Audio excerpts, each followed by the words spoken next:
En los primeros años del siglo XVII, Europa estaba sumida en una oscuridad más profunda que la noche misma. Una oscuridad nacida del miedo, la superstición y el fanatismo religioso. A lo largo y ancho del continente, desde las frías llanuras de Alemania hasta las brumosas colinas de Escocia, ardían miles de hogueras. El humo negro que se alzaba hacia el cielo llevaba consigo las cenizas de decenas de miles de hombres, mujeres y niños inocentes, acusados de los crímenes más atroces imaginables, pactos de sangre con el diablo, hechicería, infanticidio y herejía. Se trataba de la gran cacería de brujas europea. Una epidemia de paranoia y terror colectivo que parecía no tener fin. Y en el año 1610, esta locura amenazaba con devorar por completo una pequeña y remota región montañosa en el norte de España, Zugarramurdi. El pánico se extendió como una plaga. En cuestión de meses, más de 7.000 personas fueron investigadas. Todo estaba preparado para el que sería el mayor y más devastador juicio por brujería en la historia de la península ibérica. Pausa, 2 segundos. Sin embargo, la tragedia no culminó como en el resto de Europa. La maquinaria de muerte fue detenida abruptamente. Y lo más impactante de esta historia no son los supuestos hechizos, ni las torturas, ni las ejecuciones. Lo verdaderamente asombroso es quién detuvo la masacre. No fue la ciencia, ni la medicina, ni un movimiento ilustrado. Quien puso fin a la cacería de brujas y demostró que todo era un fraude monumental fue la misma institución que el mundo moderno asocia con el terror absoluto, el fanatismo ciego y la crueldad desmedida. Fue la Santa Inquisición. Para entender cómo se desató esta locura, primero debemos viajar en el tiempo y situarnos en el espacio. Estamos en 1609. El escenario son las montañas del País Vasco y Navarra, en la escarpada frontera natural entre Francia y España. Esta región, conocida por sus profundos valles, sus densos bosques de hayas y robles, y sus cuevas de piedra caliza, era un mundo en sí mismo. Durante siglos, las comunidades vascas y navarras habían vivido en un relativo aislamiento. Las abruptas montañas actuaban como una barrera natural, protegiendo a los lugareños de las influencias externas, pero también manteniéndolos alejados de los centros de poder y de los grandes avances culturales del Renacimiento. En este aislamiento geográfico y cultural, se conservaban vivas lenguas antiguas como el euskera, un idioma que a los oídos de los forasteros sonaba incomprensible, misterioso, y para algunos clérigos, peligrosamente pagano. Y junto con el idioma, sobrevivían las viejas costumbres. Las creencias animistas, el respeto a las fuerzas de la naturaleza, el conocimiento profundo de las plantas medicinales y la celebración de festividades ligadas a los ciclos agrícolas seguían siendo el núcleo de la vida comunitaria. Pero para la Iglesia católica, inmersa en las secuelas del Concilio de Trento y empeñada en unificar la fe en todos los rincones del Imperio español, estas tradiciones eran vistas con profunda desconfianza. Las curanderas y parteras locales, mujeres que heredaban de madres a hijas el conocimiento de las hierbas curativas, dejaron de ser vistas como miembros vitales de la comunidad y comenzaron a ser etiquetadas como hechiceras. Es aquí donde nace un término que marcaría para siempre la historia del ocultismo, el aquelarre. Originalmente, en euskera, aquer significa macho cabrío, y larre significa prado. Por tanto, aquelarre no era más que el prado del macho cabrío, un lugar de pastoreo común en los alrededores de las cuevas de Zugarramurdi. Era allí donde los aldeanos celebraban sus fiestas, bailaban, bebían y socializaban. Sin embargo, a los ojos de los clérigos forasteros y de la Inquisición, estas festividades nocturnas alrededor del fuego, donde hombres y mujeres bebían y cantaban en una lengua incomprensible, no podían ser otra cosa que reuniones satánicas.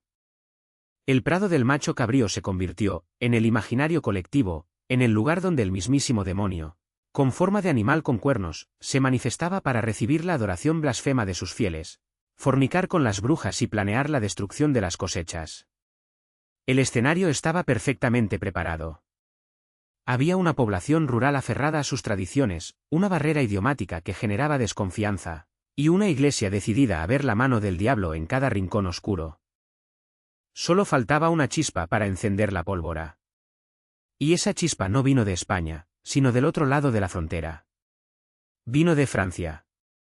La verdadera historia de las brujas de Zugarramurdi no comienza en Zugarramurdi.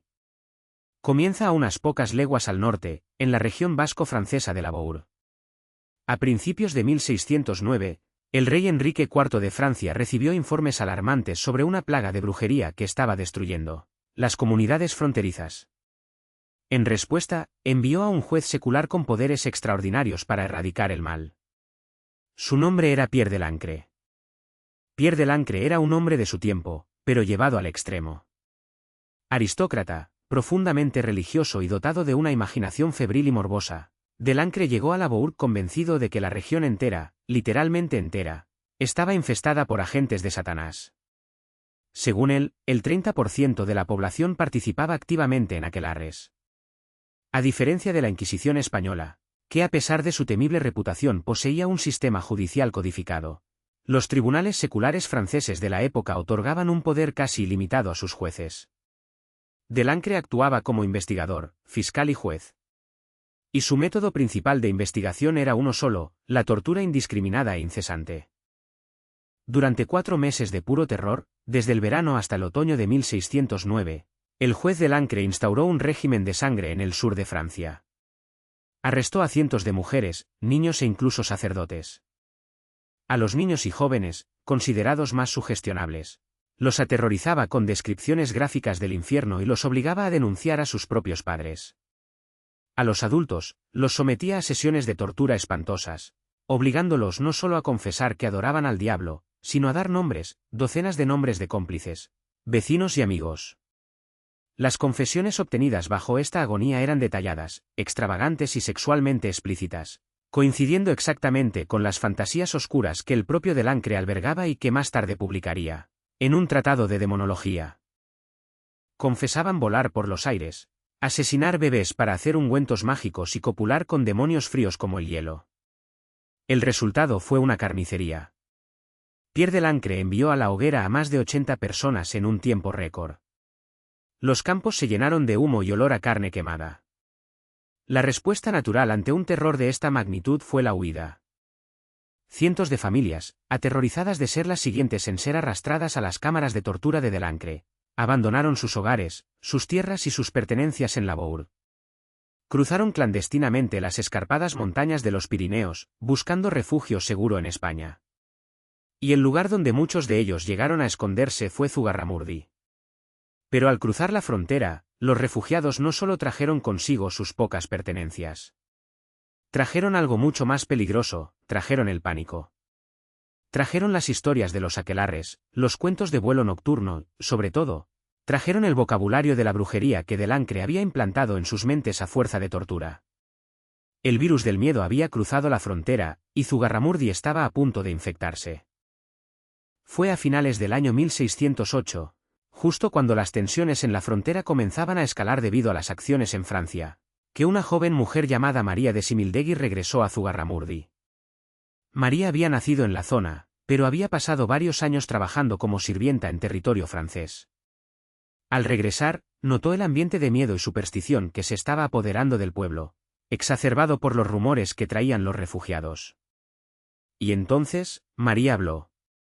Afirmó que durante su tiempo en Francia había sido reclutada por una secta satánica y que había participado activamente en aquelarres. Pero lo que dijo a continuación fue lo que hizo estallar la pólvora. Aseguró que en Zugarramurdi también había brujas, y que ella misma las había visto volar y reunirse en las famosas cuevas del pueblo para adorar al diablo. Dio nombres. Señaló específicamente a varias mujeres de la aldea, entre ellas a una anciana muy conocida y respetada por sus conocimientos de hierbas, llamada María de Jureteguía.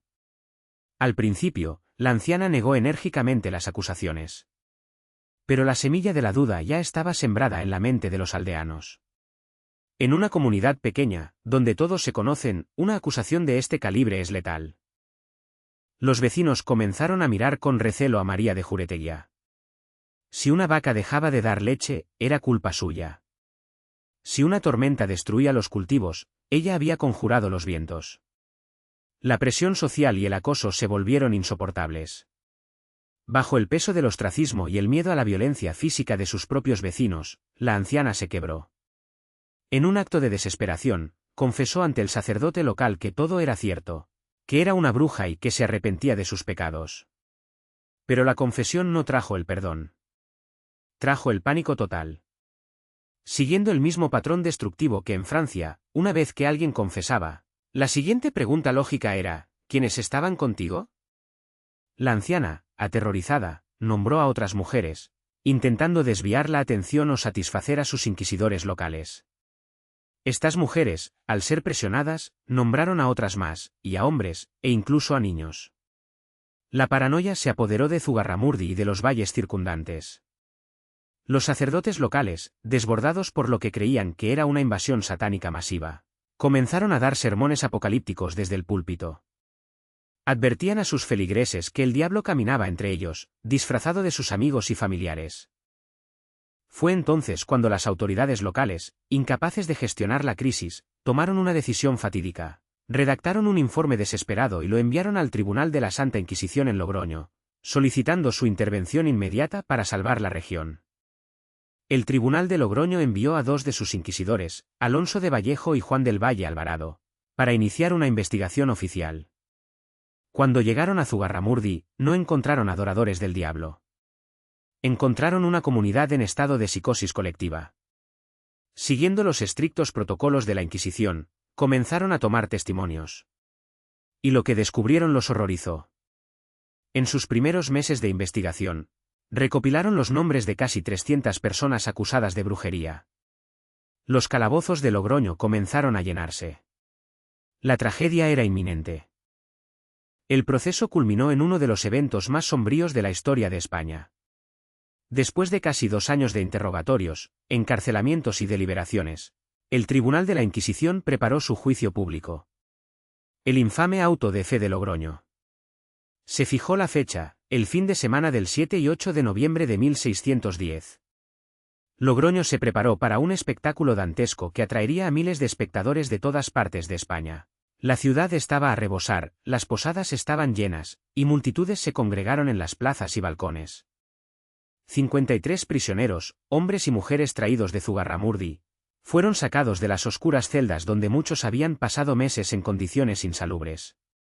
Fueron vestidos con los humillantes sanbenitos. Aquellos que estaban condenados a morir llevaban sanbenitos pintados con llamas apuntando hacia arriba, y corozas o capirotes en la cabeza, decorados con demonios espantosos para simbolizar el infierno.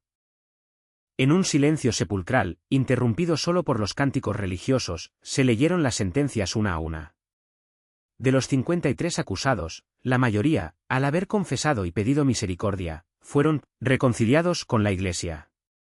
Se les confiscaron todos sus bienes, dejándolos en la miseria, y fueron condenados a diversas penas. Pero para 11 de ellos, no hubo misericordia. 11 personas fueron consideradas brujos no arrepentidos o líderes del aquelarre. Fueron entregados a las autoridades civiles para que ejecutaran la sentencia de muerte en la hoguera. De esos 11, 5 ya habían muerto en las inmundas prisiones de Logroño a causa del frío y las enfermedades. Pero ni siquiera la muerte los salvó. La Inquisición ordenó que se fabricaran estatuas de paja con sus rostros pintados, y que se colocaran sus restos mortales junto a estas efigies. El domingo 8 de noviembre, los 6 condenados vivos y las 5 efigies con sus cadáveres fueron llevados al quemadero. Allí, atados a los postes sobre montañas de leña seca, enfrentaron su terrible destino. SFX, sonido envolvente de llamas ardiendo intensamente. El auto de fe de Logroño debería haber sido el final del problema. Los inquisidores pensaron que, al eliminar a los líderes del aquelarre, el mal había sido erradicado. Pero se equivocaron. Terriblemente. En lugar de apaciguar la región, el espectáculo de las hogueras y los testimonios leídos públicamente actuaron como gasolina sobre las llamas. La gente regresó a sus pueblos presa del terror absoluto. La desconfianza mutua se disparó. Creyendo que aún quedaban brujas ocultas listas para vengarse, la oleada de acusaciones se multiplicó exponencialmente. En los meses posteriores al auto de fe, la Inquisición de Logroño recibió una avalancha de nuevas denuncias. Esta vez, el número de sospechosos de brujería en la región se disparó por encima de las 7.000 personas. Era una histeria colectiva en toda regla. Todo parecía indicar que el genocidio estaba a punto de comenzar. Pero entonces, el rumbo de la historia dio un giro inesperado gracias a un solo hombre. Dentro del propio Tribunal de la Inquisición en Logroño había un tercer inquisidor, un hombre más joven y de menor rango que no había liderado las investigaciones iniciales. Su nombre era Alonso de Salazar y Frías. Salazar no era el típico eclesiástico fanático. Había estudiado derecho canónico y civil. Era, ante todo, un abogado meticuloso. Una mente analítica, fría y profundamente escéptica frente a las afirmaciones extraordinarias. Durante el auto de fe, Salazar notó anomalías que ofendían su sentido de la lógica jurídica. Las confesiones de las supuestas brujas eran excesivamente similares, como si estuvieran recitando un guión aprendido de memoria. Describían cosas físicamente imposibles, como volar a través de los techos sin dejar agujeros, o transformarse en animales en un abrir y cerrar de ojos. Salazar se dio cuenta de que estas confesiones no eran evidencia de hechicería, sino evidencia de manipulación y de desesperación. Preocupado por la ola de 7.000 nuevas acusaciones, el Consejo de la Suprema Inquisición en Madrid decidió enviar a Salazar de vuelta a Navarra.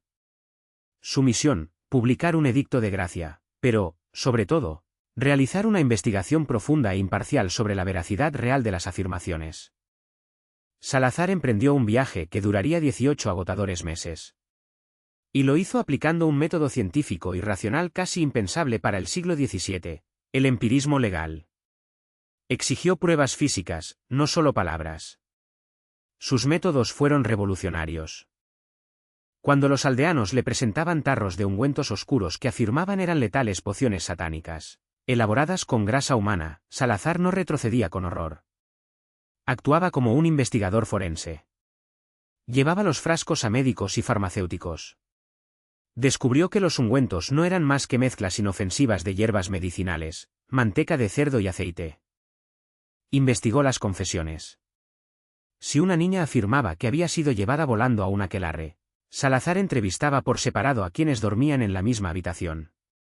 Invariablemente, descubría que la niña jamás había abandonado su cama.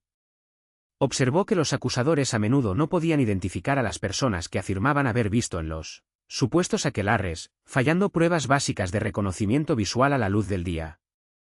Y descubrió el factor clave que alimentaba la epidemia.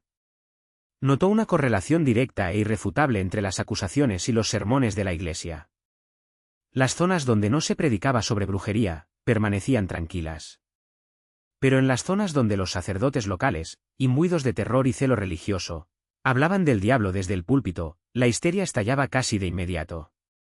Después de entrevistar a más de 1.800 personas, Alonso de Salazar llegó a una conclusión devastadora. No había ningún aquelarre. No había sectas satánicas conspirando en las montañas. Solo había pobreza, ignorancia, rencores enquistados y una histeria masiva provocada por el pánico ciego. En 1614, exhausto tras su épica investigación, Alonso de Salazar y Frías redactó un informe monumental dirigido al Consejo Supremo de la Inquisición. Este documento es uno de los textos legales más importantes y sorprendentes de la Edad Moderna europea. En él, Salazar desmontó, testimonio tras testimonio, la realidad de la brujería vasca. Argumentó con lógica implacable que el tribunal no podía basar sentencias de muerte en afirmaciones de crímenes que rompían las leyes naturales, a menos que existiera evidencia física irrefutable que los corroborara. Y en ese informe, Salazar incluyó una frase lapidaria. Énfasis: no he hallado certidumbre ni aun indicios de que hayan existido brujas ni embrujados. No hubo brujas, ni embrujados en aquel lugar, hasta que se empezó a tratar y escribir de ellos. La reacción de la Suprema Inquisición fue extraordinaria. Los altos mandos del Consejo analizaron las abrumadoras evidencias del fraude y le dieron la razón absoluta a Salazar. En agosto de 1614, el Consejo Supremo promulgó un edicto, conocido extraoficialmente como el Edicto de Silencio, que cambiaría para siempre el papel de España en la persecución de la brujería. Se establecieron estándares de prueba tan rigurosos que hacían imposible volver a condenar a alguien por brujería. Se prohibió confiscar bienes basándose en confesiones. Se ordenó a los clérigos que dejaran de predicar sobre la brujería desde los púlpitos. La orden era clara: ignorar las habladurías. El silencio era el mejor antídoto contra la histeria. Y funcionó. De la noche a la mañana, el problema desapareció.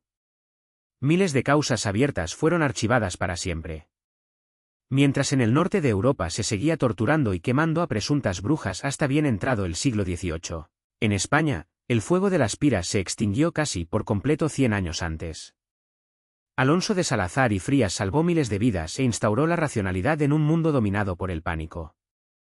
Hoy en día, las cuevas de Zugarramurdi son un inmenso y pacífico monumento natural, visitado por turistas atraídos por el mito y el folclore de las brujas. Aún se respira un aire de misterio entre las rocas calizas y los riachuelos subterráneos. Pero la verdadera lección de este sombrío capítulo de la historia no tiene que ver con magia oscura ni pactos con el diablo. Tiene que ver con la facilidad aterradora con la que el miedo puede nublar el juicio de una sociedad entera. Alonso de Salazar demostró que el mayor monstruo no es aquel que se oculta en las sombras del bosque, sino aquel que emerge de nosotros mismos cuando permitimos que la irracionalidad dicte nuestras leyes.